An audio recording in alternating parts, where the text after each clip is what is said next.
And good morning, everybody. Welcome to Jet Radio 1400. I'm your host, Alan Carpenter. It is time to talk to Josh Skarzinski from Stan's Garden Center in the studio with me. He's had you've been working hard this week. Yeah, I've been digging some ditches. Ditches. It's been a few days since I had a pick in my hand, so or a Maddox, depending. Cool hand, Luke. Yeah, so I decided, and even the gentleman that was doing other work on the property said, "Did you choose the hottest day of the year to dig a drainage ditch in shale by hand?" Yes, of course. In fact, you did. I did. I think I used the word masochistic because that's kind of what that seems like. But it's got to get done. You know, that might be. That might be a transition into, last week I asked about soil because people look at the surface of soil and they see it's a little crusty and dry and they go, uh-oh. When I was a kid, one of my least favorite jobs my dad gave me was running the rototiller. That was the least favorite? Yeah, I really didn't like it. You and I are not as similar as I thought. Well, if you'd seen his rototiller, you would know why. I mean, I think there's not a joint in my body that isn't a little bit off after running this ancient contraption. Oh, there's so many comments I have there. Yeah, that's true. But, again, I think if you're farming, I mean, if you're out planting stuff and that's all great. But when you're actually farming and growing vegetables, you get to know the soil really well. And the deeper you dig into it, the more interesting it gets. There's a lot of times when people are trying to plant things and they go, I don't know why it's not growing. And it's like, do you know your soil? Which should be the number one thing you should know. I went over at the end of kind of like sunset time yesterday because I thought, it'll be a little bit more favorable to dig. And I got the last 10 feet done. So I don't despise the digging today because I'm pretty much done with that digging in shale. And I was thinking exactly that. Oh, really? Like when I look next to, because this drainage ditch is for a retaining wall, so the retaining wall is set down in the grade change about 7 feet. So there is a big excavating swath, and then I need a little drainage trough in the backside of it. Okay. So to picture that. So I get to stand in this 7-foot trough and look at all those layers. Yeah. And I was thinking about how when we started the building process, we considered septic instead of the city sewer. Okay. And when they came to do that perk test to see what kind of earth we had, he didn't even do the perk test. He's like, yeah, not going to happen. So is that right? Yeah, there is a bed of clay and then an infinite amount. We're not quite sure because I dug a 12-foot deep pond on the property and never hit anything but solid shale. So there's no perk at all. There's no perk whatsoever. He said, I don't really need to get in the hole and do any test because there's no perk. Yeah. But I will tell you, when you have days like this and hot times, whether it be a landscape application, whether it be a flower bed, or whether it be a vegetable herb garden, there is no substitute in the gardening world for organic matter. And I've said this over and over again. And you'll see that even in the commercial side, you have the large farms that they are spreading manure, that they're using green manure, meaning that they plant a cover crop and turn it under. So they're working all that organic matter back in because they know commercially that when you, like you said, get intimate with your parcel of land that you're gardening in, it makes a huge, huge difference for organic matter. And the days you're going to see it, the days it's going to shine, are days like this, because that organic matter acts like a sponge, which I've used as a reference before to when you're container growing and you use a professional mix. That professional mix is very much like a sponge, and it holds moisture and nutrition more aggressively and more efficiently when there's more organic matter in there. So when you talk about potting soil, professional mixes, it's predominantly comprised of peat, coconut byproduct called core. There's vermiculite in there, which is a organic stone kind of product, but it's very spongy, if you will, as far as holding moisture. So all of that is what makes potting soil so efficient, because it's all organic matter.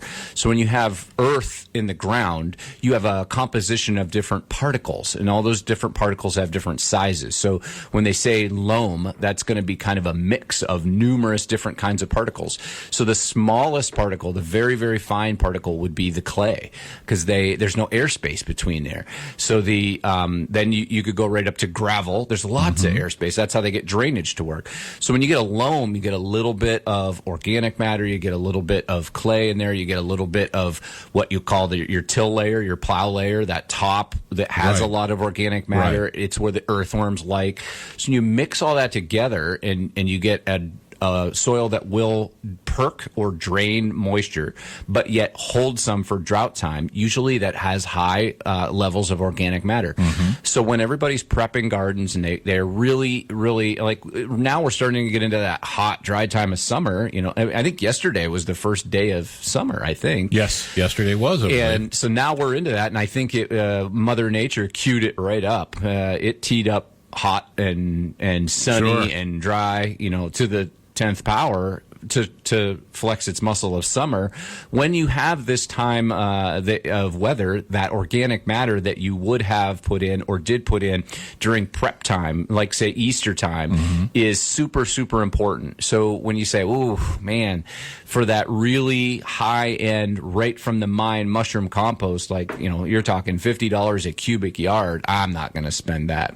But what the benefits are yielded on the other end, like you said, getting intimate with the parcel that you're gardening, that organic matter added every year is way more important than the variety you chose at the garden center at the bench. So we grew, you know, for instance, we grew 3 different varieties of zucchini this year, and people are, zucchini. And we added a very, very high end. Like if you go to I quit drinking. So is Patron, is that, you know, if you're going to go order a Patron, I think Patron is good. That's a pretty high end product. If you want the Patron of zucchini, there is a non-allergenic, which means it's spineless. It doesn't have the little fuzzies that kind of grab your shirt when you're picking it. Right. And sometimes it makes people itch. We grew a high-end, very productive, very disease-resistant, spineless zucchini called Noche. And Noche's seed is 4 times the cost of most any other seed. But we grew that to have a spineless, to have a high production, to have a very high-end zucchini. What good is that zucchini if you plant the good stuff and it is not in that good soil that it's going to thrive? It's going to be more prone to issues, blossom end rot, which we can talk about today, because it's going to be blossom end rot season, powdery mildew season. So when you get this hot and dry, what plants tend to do on their own, and I'm starting to get a little mojo here with where I'm going with disease and soil. Yes. You start right at the beginning. So if you're going to build a structure, the first thing they do is dig the hole way down in and put a footer in. And they're going to put that footer in so that it doesn't ever move. It's right down to bedrock. It's going to be, 6-8 inches thick. It's going to be down underneath so the frost doesn't move it. That's what putting organic matter in your soil does to prevent down the road. It's a good foundation so that soil has a good cation exchange capacity. That means it releases and holds water and nutrition as it needs to, depending on the weather. So this weather we're getting right now, being hot and dry, if we're talking about garden soil, and say, for instance, you had a fairly gravelly or even a sandy mix, that soil doesn't have the organic matter to hold that nutrition. Therefore, what prevents disease during hot, humid times is the ability for plants to soak up certain elements, marked calcium and magnesium. Those two are very, very prevalent in the disease resistance, making strong cells in the leaf. So if you do not have good organic matter, you therefore don't have good CEC, cation exchange capacity, so the plant can't absorb what it needs to thrive in this weather. So you talk about eggplant, tomatoes, peppers, zucchini, cucumbers, they all actually love this weather. But you have to have that good footing, that good root system to establish early on so that it does defend itself against this heat and thrive like it should.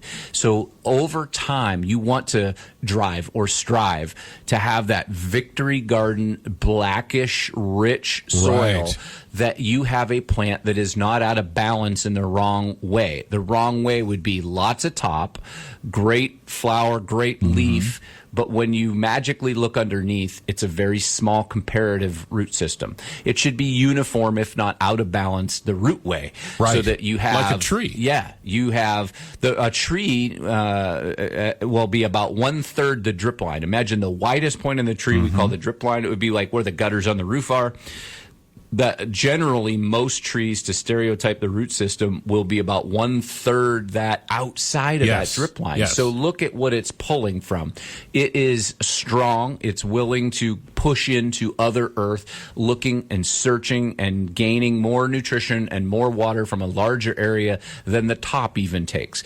That's what you want from your garden. So if you're going to see your plant material, like I said, eggplant, zucchini, peppers, cucumbers, tomatoes, that stuff wants to be out of balance the other way. It wants to be bigger roots than the top.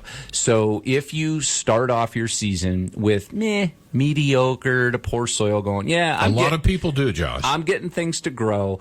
I don't need to spend money on that. Yeah, and it seems like the focus is always, what are we going to plant? What are we going to plant? Yes, and exactly. They're really, really eager to get that plant in the ground, even pushing the envelope early because they want to start their garden experience.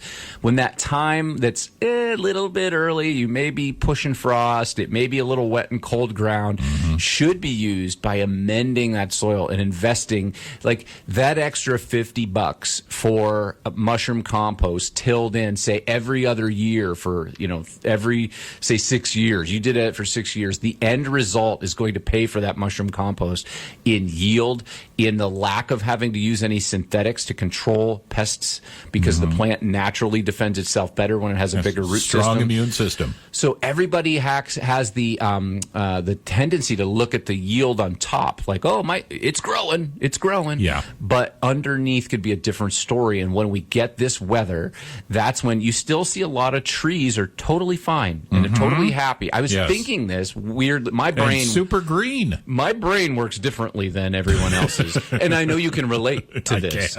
And I was thinking when I walked across, I park at the bank. It says customers only, but I'm an avid customer of the bank across the street. And when I park there, and a business owner. Yeah, when I park over there, that is my business bank. So if they say, "Hey, this is for customers only," I'm a customer. Yeah, you are. But when I walked through, they have Japanese garden juniper. The garden juniper there shows zero stress, and they're on a mound. They're on a little boulevard, like on a concrete oval next to the bank. And my thought process was, when I walked by them, that material in there was more than just that juniper, but there's some grasses and juniper and everything, is on a mound next to concrete and a curb and in the most harsh environment you possibly can get. And I never queue up. I'm kind of like a comedian that never writes any material.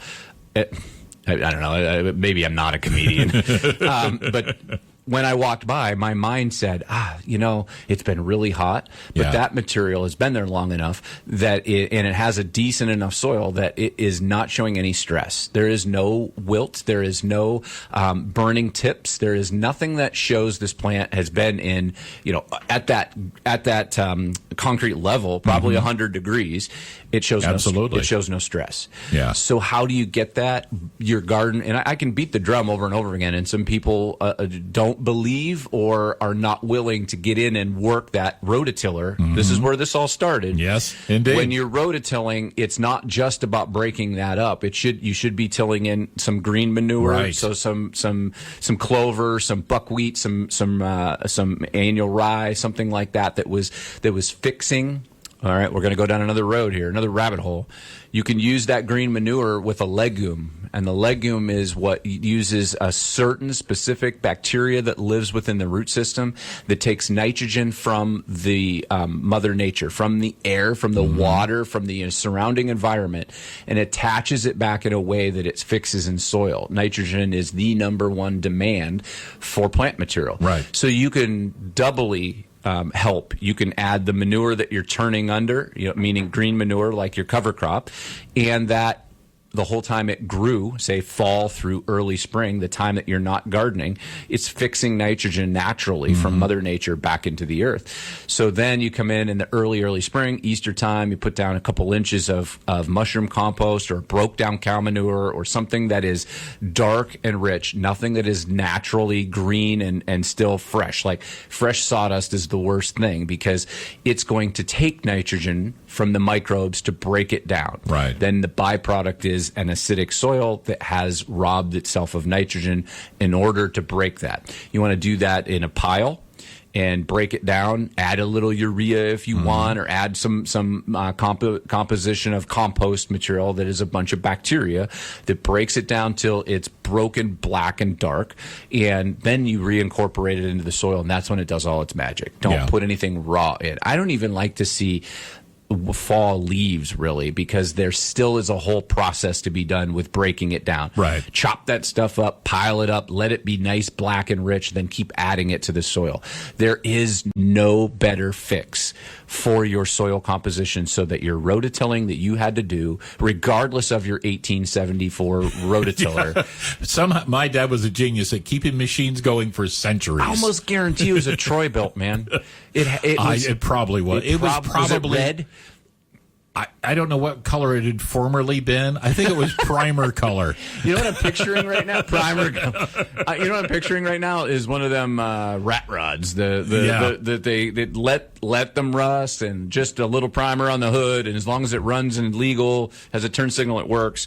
You had a rat rod of a I did. Of a rototiller. My dad did not like to give up his equipment. If it was working, he'd be like, "Okay, I can do small engine repair. I'm an electrician." Man. We just rebuilt Steve, our main maintenance man, just rebuilt our air compressor of 25 years, put new rings in it, put new valve. I'm like, it's just a tank that pumps air. Probably good to go. Put it back together. But you know, as I say that, and by the way, the phone lines are open at 451-1400. Are they really? They actually are.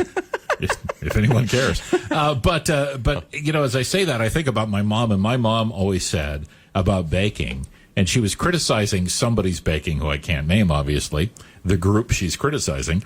But she said, you know, if you don't use good flour and good butter, it's going to be bad. I don't care how skilled you are. And I think that's the same with, like, growing things. If you're not having good soil, you're not going to get the great results you want. You know, I have talked about this numerous times. I don't like to beat the same drum over and over again, but I've been having this conversation a lot lately with our customers, because in the last, definitely in the last 3 years, I think we did a test year and then 3 solid years of growing in a completely new technology, and it's called hydrofiber. So the mix we're using, if you want to Google it, if there's anyone out there that has a Google, BM4 HP is what we're using from the Berger company. Everybody calls it Burger because it's spelled Berger.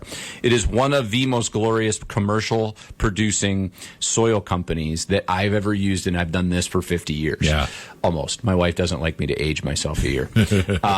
So this new technology takes out that little white dot that you see, that it's called perlite. Yes. It's actually a volcanic rock that's mined from volcanic areas, and we're literally grinding these mines, or these islands where these volcanic areas are, to death, getting a horticultural product. And they have now come up with a material that is renewable, that is a spun wood fiber from a tree byproduct that they're putting in the soil, and it actually is way better, because in essence of your garden soil we've been talking about, your topsoil that you're using for your garden, I'm talking about adding organic matter, mushroom compost, cow manure, your home compost, anything black and rich, add it to that. And then on the flip side, I said, well, you don't have very good cation exchange capacity for gravel. It doesn't hold anything. It doesn't release anything. You know, gravel is only there to make airspace. It's like a placeholder, basically. Yes, and it's only doing that by stacking up the air in there. So what perlite did for years was simply keep the commercial potting soil from compressing too hard. It left air and quick drainage in that potting soil, but it's not doing anything for cation exchange capacity. It's not doing anything for holding nutrition and water for the plant material. So they have taken away that white fleck that is called perlite that it literally crunches. It's like gravel in your potting soil.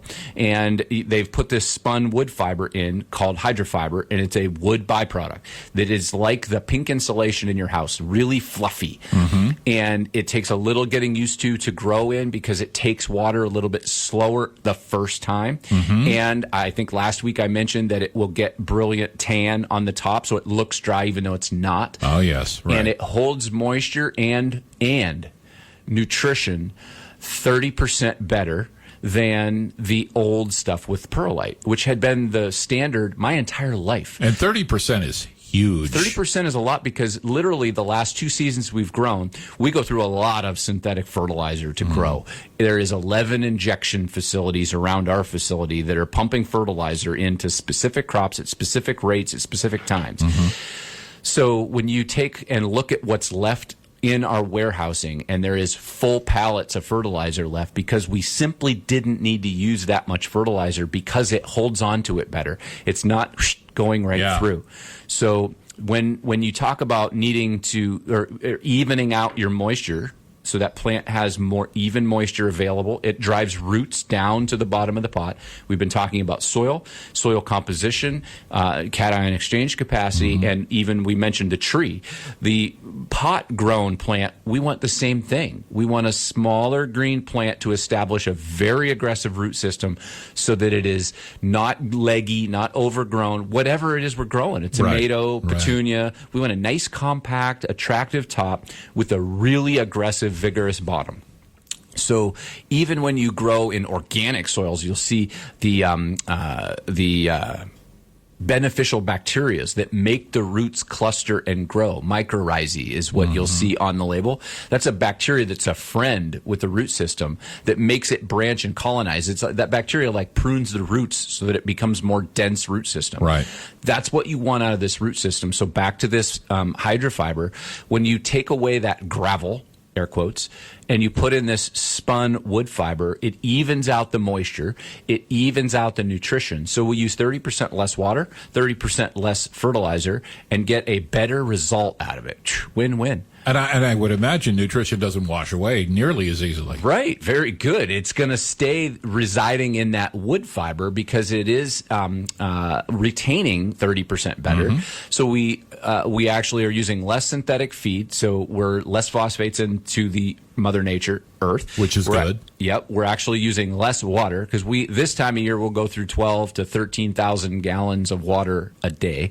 So we're using less water and we're getting a better plant out of it. And the kicker commercially is you don't see a huge raise in the retail price of things because the soil is pretty much about the same price as the old stuff. Yeah. But it's better. You never that's a get good that. thing. You know, if you want a Maserati or you want a Kia, they're going to be different prices. Yes. But we got the Maserati for the same darn price as the Kia. Yeah. So that is what we're growing in. So I have a point to this too. I'm without coffee. I'm still on point today. Believe it or not, you might not think I am. This is half calf. That's how I can't even do exciting that. I've become. Yeah, I have worn out my esophagus. Yeah. The hydrofiber soil that we're growing in is from Berger called BM4 HP. So it's BM4 is their mix. Okay, that's what they put, their type of peat, their type of hydrofiber, and the HP stands for high porosity, which is just a little bit coarser peat, keeps things a little bit fluffier. That is what we're growing in to the tune of 5 tractor trailer loads of skyscraper bales. Okay, so that is tens of thousands of cubic feet of soil in our 6.5 acres production facility, and we also get it in loose meaning it's not super compressed. We get it super compressed, and we have a machine that refluffs it so that it doubles in size. So if you've seen a compressed peat moss bale, they're all nice, That's a brick, basically. Yeah, like a brick, and then you have to fluff it back up. We do that to the size of a pallet. So it's taller than you and 4x4, and it goes in a machine that fluffs it up.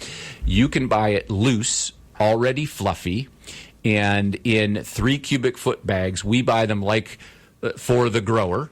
Okay, but we sell it to the retail customer. This is not normal. This is usually you're going to go and find, which you still find at our garden centers, but you'll find the Miracle Grow, you'll find the Happy Frog, Sure. You'll find a whole bunch of different selections of soil, but this is just going to be a generic grower bag that says Berger, Berger. But it's great. And it says custom blend. Yep. So I started putting a little bit in so that we can back what we, practice what we preach and say, hey, this is what we grow in. So I put it available on the market at both stands east and west so that you can say, this is what we grow in. If you truly want to grow what we grow in, but let me give you a little advice. It has to be watered a little gently and slow the first time.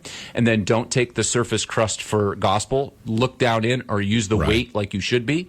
And it will not need watered as frequent, and it will hold feed better. So once people are starting to adapt to this, okay, my point being, we went from just a couple pallets to make sure we had it in stock to say this is what we use, to we are on our second tractor trailer load of what we grow in. So I'm really happy. I'm not like patting myself on the back saying, look, we converted the world to grow into true high technology professional potting soil, as much as I'm happy for everybody that's out there growing in a state of the art soil. Because you think, everybody likes to use the word dirt. And you think, well, I put something in this window box and I stuck some plants in and they're growing. It doesn't matter what I grow in. It matters huge. Totally. It really matters. Totally. It is I started like I had a plan and an outline to this show, but the foundation to whatever you're growing in any container is that soil you're putting it in. Mark, our nursery manager, always likes to say, you want to put a $10 plant in a $100 hole because that $10 plant is going to come to fruition like you expected. It's going to be the front of the Better Homes and Gardens kind of plant, without the photoshopping. It's going to be without the photoshopping and the Instagram filter. If you need to pick, like I am in the shale, to dig the drainage trench, if it's that hard for you to carve, cookie cutter, I call it, cookie cutter a hole so that you can wiggle this plant down in the hole and think, okay, look, I have a nice plant. It's only going to be nice today because it's going to be that difficult for that plant to establish going down the road. So you want to take that earth that you're going to plant in and make sure you're putting that $10 plant in a $100 hole. So that's what we're doing even with the soil. And we went up the amount of soil we stocked for this year because we thought, boy, this stuff's catching on. And now we didn't make it through June and we had to order another truck. Incidentally, should be there today. But there you go. We're waiting on some new soil. It is like we figured out a theme before the show, but we did not. No. We never do. It comes out better. It was truly organic. And isn't that the best way? Wow. It's like when the comedian picks on the person up front. And then they heckle back trying to be smart, and then it goes totally sideways for the guy. It's in the front seat and go like, really? And the comedian just runs with it. Yeah, that is organic. That is organic. And we were organic. So I'm going to touch base. We have one. What do we have? 1 more minute? Yeah, we have 2 more. 2 more minutes. I want to touch base about what's going on. Of course, at the garden center. I'm a little confused personally where it even is. I tried to get tickets for the baseball game tonight to take my little one. My little one and I love cracking peanuts and eating peanuts at the baseball game. So I told her, hey, if you're good at school today, they tell her she gets a thumbs up or a sideways thumb for a okay day or a thumbs down. She said she's going to have 2 thumbs up because we were going to go to the baseball game today. Newsflash, the Seawolves game is next Friday. That's true. So I don't even know what day it is. I don't know what month it is. I totally get that. Yeah, it's probably an age thing. But what's going on is it turned hot. It turned dry. We understand that no one really wants to go out and dig ditches in the shale in 100 degrees. And gardening kind of goes by the wayside when you don't want to spend more than 3 minutes at a time outside. So we have put on our 70th anniversary sale. So all the flats are 1954. Okay, and great. all the tan hanging baskets are 1954. But we grow a summer crop. In case this was not, in case you didn't get to it, in case this wasn't your first priority and you had other things going on like us moving, whatever, we grow Vinca Rosa, which is a hot, dry, sunny lover. It loves that weather. We have an abundance of Vinca Rosa in flats and in hanging baskets. Not only are they 1954 a flat or 1954 a basket, but now Vinca Rosa, the plant you want to use this time of year because it's hot and dry and it thrives in it, it loves it, or buy one, get one free at 1954. So you're talking like $10 That's good Pretty stuff. good deal because they are not leftovers. They were grown for this weather, grown for June. So come on in, see us this weekend, and get your buy one, get one 1954s. Sounds good, Josh. Thank you, sir. I will talk to you next Friday. And Explore, shop, eat, and play. Glenn Beck is next. PA. Here's your iHeartRadio Erie Weekend Checklist. It's the 2024 Riverside